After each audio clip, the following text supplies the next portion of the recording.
Hi everyone, today we're going to be going over weeks 15 and 16 since we're wrapping up the course in this final week and a half.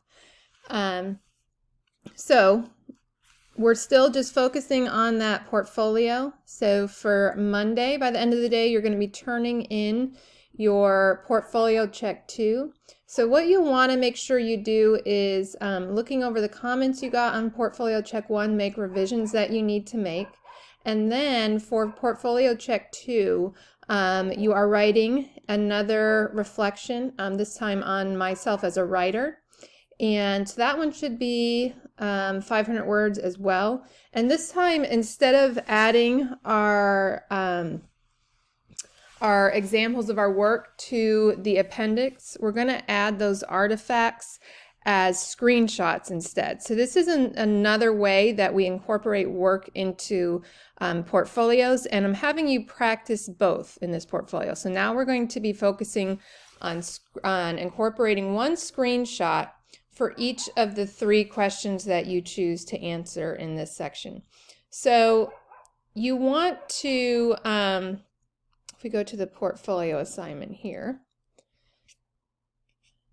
So for Monday, you'll do this section here, and you want your artifacts, your screenshots, to be excerpts or parts of your assignments. So especially when you're doing screenshots, you want to really narrow your focus and kind of zoom in on some aspect of the work that you're discussing in this reflection.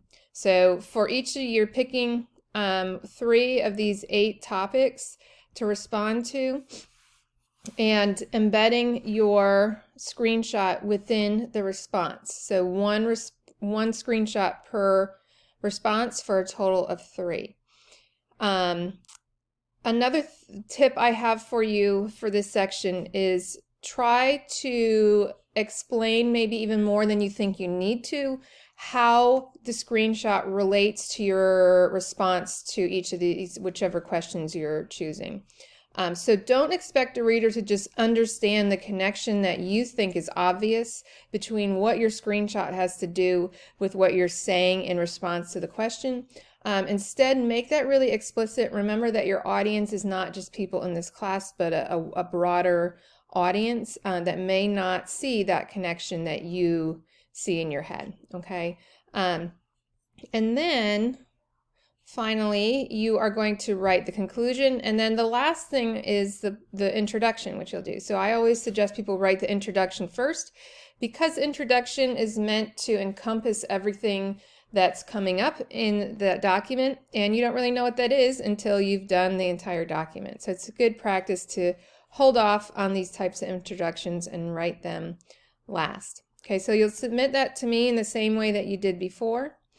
And then by the end of the day on Wednesday, you will want to do a peer response. This is your final peer response to your group members'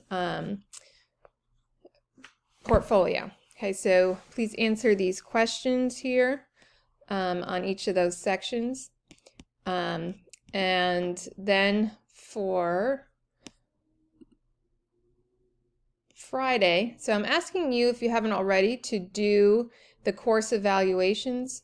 It's really important that you complete these for each of your classes. So I've got a link there, and so you should find all the courses that you're involved in there. Okay, and then I'm looking ahead to our final week. So we don't have any classes, obviously, but this is the last week, and I originally I need to change this because I've moved this back a day. I realize this is your reading day, Wednesday, May 3rd, so you don't have to submit your final draft till the end of the day on Thursday, May 4th. I've already changed that on the assignment. I'll just change it on our calendar here. So if you haven't done the course evaluations, do that. You're also going to do this research and writing group participation evaluation. So you'll list each group member. You're just going to enter in the assignment text box. You just put their name and one number. based on their engagement in the peer review process throughout the semester. You don't score yourself. So, you would put whatever their name is and one number on a scale of 0 to 10. So 0 being no engagement and 10 being consistent and excellent engagement. I do not share the individual scores with the group members. What I will do is average them all together, and that will be the grade that you see when I enter a grade for this assignment. So, I'm not good at doing the math in my head, but let's say that you got 2 9s and an 8. So you'd have somewhere in the high 80s as your score for this. Okay, so please be as honest as you can. You don't have to offer an explanation. You can if you want to. And again, your own grade will be an average of how your group rated your participation. So please make sure you do that by the end of the day on Monday. Okay, and then finally, we have the portfolio checklist here for you to look at. So this is very similar to the one you did for the reader's guide. Okay, so this should help you as you are finishing up your portfolio. And then on Thursday, you'll see, so I've already changed it on the assignment, so you'll submit the final draft of your portfolio. Just like with the reader's guide, you'll need to save it as a PDF and save it as your last name and writing portfolio. Okay, and you can see the breakdown of the rubric there for how I will be grading those. So please let me know if you have any questions. I've enjoyed getting to know you as much as I could through an online course. But I wish you all the best on all of your finals, and I hope you have a great summer. We don't have a final in the course. There is no final test.